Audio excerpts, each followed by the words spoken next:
Welcome to Open BXRx on BronxNet.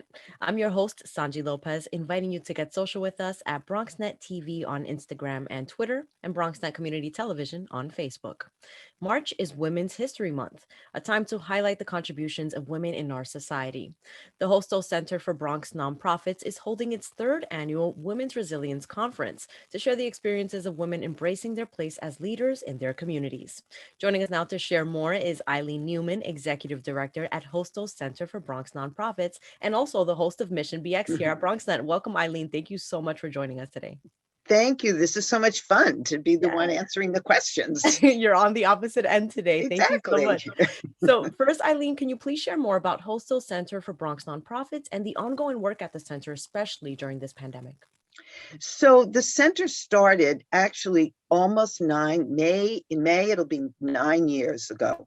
And it was started as a response to the fact that there was very little opportunity for professional development in the Bronx. So we created ourselves to provide those opportunities, and we've gone on to do leadership programming, but more and more as the years have gone by, we've gotten involved in the community.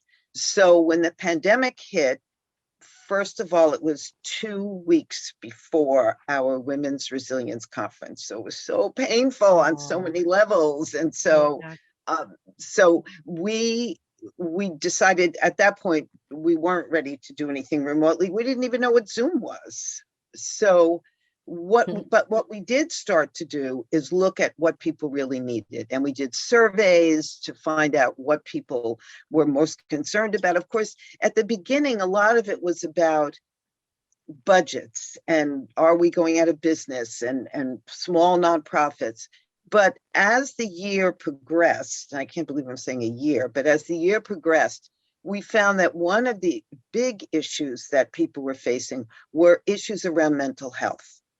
And so we, with the help of New York Community Trust, who funded some of our speakers, put together a series of workshops around mental health, around anxiety, general for everyone. But then we looked at different populations, older people, small children, young people in college or in high school, and they have been incredibly popular. And so we did that starting in March and April, and then we've just rebegun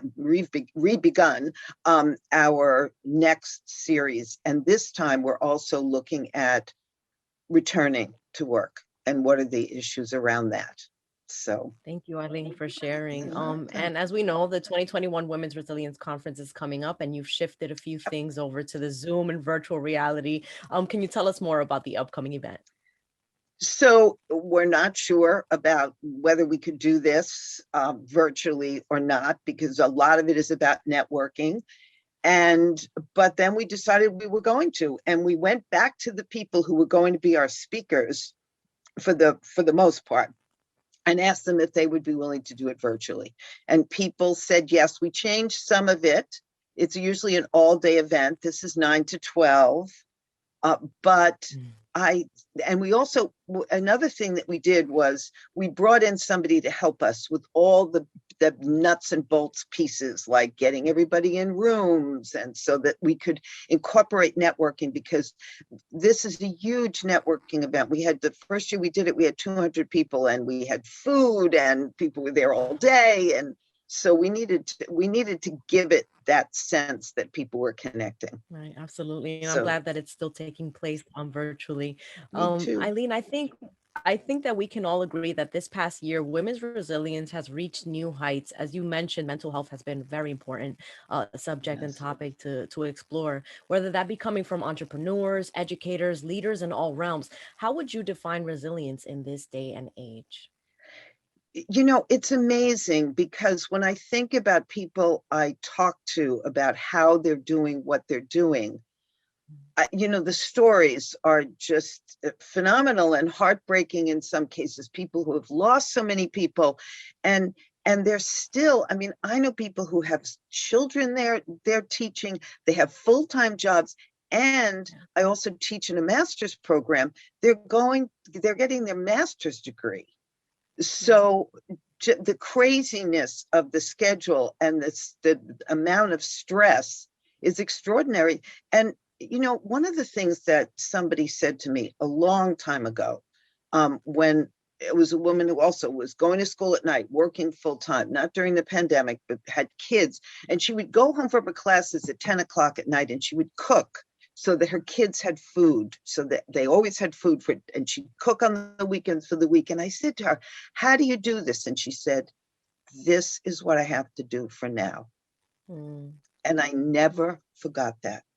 And I think that's what resilience is. It's saying, I have to do this for now. Yes. I can't question how I'm doing it, not me, but these amazing people I'm talking about. But I just have to do it. It's one foot in front of the other. Wow. So we're celebrating. Yeah. So we're celebrating particularly women who are doing that.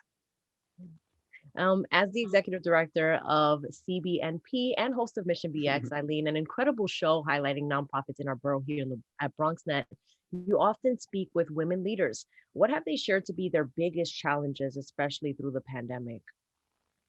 I think for a lot of them, it's juggling, and it doesn't matter how you define family, whether you have children, whether you have a partner, whether you have your family or your friends, your family or your parents who you're caring for.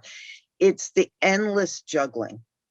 It's a woman who is going to be one of our keynotes, adopted a baby right in the midst of all of this. And she runs a large organization and was part of a food pantry. And she talks about what it was like to go home from being in the food pantry and having to take all of her clothes off, having to give herself a huge shower before she could go and see her baby. And what that whole process is all about. I've talked to women who talk about getting up at 3 o'clock in the morning and doing the work that they have to do for their own job, or if they're in school, so that their kids can use the computer, because it doesn't mean that there are computers for everyone in people's houses. There may be only one. And I think that daily resilience of, I'm going to get up and I'm going to do it and juggle whatever I have to juggle. And then in the midst of this, there are losses. Yes. People who talk about losing parents, people who talk about losing a brother. There's been so many stories, or having to go to the hospital and be outside the hospital in case they're a word about their loved ones. So but people have done remarkable things. And because I deal with the Bronx, these aren't people who get to walk away and go to their lovely safe house in the country, or these are people who have stayed in the Bronx, who have gone through it in the midst of one of the worst things that certainly in my lifetime I've ever seen in this society. Absolutely. And it's important to also emphasize that. If you can just share, Eileen, some of the keynote speakers that are speaking this year, and who they are and their names and all that good stuff. So we decided this year that usually we have one keynote speaker, but instead what I wanted to do was bring in essential workers from various sectors of what we look at as essential work. So we're bringing in Eileen Torres, who actually is the woman who adopted the baby and was still working at Bronx Works. Eileen is the ED. We always talk about each other as the other Eileen in the Bronx. She is the executive director of Bronx Works, and they do amazing amount of work. And I can't say enough about and the food piece and how it accelerated because there were so many people who needed food. So she's going to talk about that and what Bronx Works has done. Another woman, Judith Gill, who works with people around mental health issues, is going to talk about that and how that accelerated. And then we have Patricia Quinn. Patricia was, at the time that the pandemic hit, a neonatal nurse dealing with premature babies. And then her hospital shifted to become almost a COVID hospital. And she then was dealing with COVID patients, people who were dying. And she is another one, and she may say this.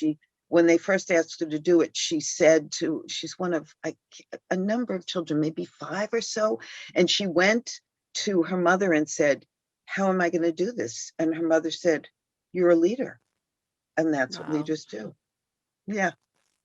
Wow. So she's wow, going these to are be one. incredible, I know. incredible stories to hear. I know. Thank you for I know. The sharing, Women's Eileen. Resilience Conferences bring tissues. It's a Yes, tissue event. I have I have goosebumps and it hasn't even started yet. I Thank you so know. much for sharing that. I have to always try to hold myself together. So it's Eileen, not easy. without further ado, I know folks are watching and they're wondering, when is it taking place? How can I tune in? Please invite our viewers to RSVP and join the Women's Sure. Resilience So Conference. I think that in somewhere in here, there's going to be a flyer about it. But it is March 12th, 9 to 12. And you can, if the flyer doesn't stay up long enough or people don't get to see it, you can email Meredith, who works with me. So it's MMINOGUE at hostos.cuny.edu. And just say you've heard about it, you want to register, and it's free. And actually, Meredith, this is another surprise, incredible woman, works. It's Meredith and I who are the Center for Bronx Nonprofits, but Meredith is also a singer-songwriter. So to the end of the conference, Meredith is going to sing us out. Thank you so much, Eileen, for joining us today, and happy Women's History Month to you. You're welcome, and happy Women's History Month for you too. And I hope I see you. I'll be there. Eileen Newman is Okay. Eileen Newman is the executive director at Hostos Center for Bronx Nonprofits. We'll be right back with Open BXRx.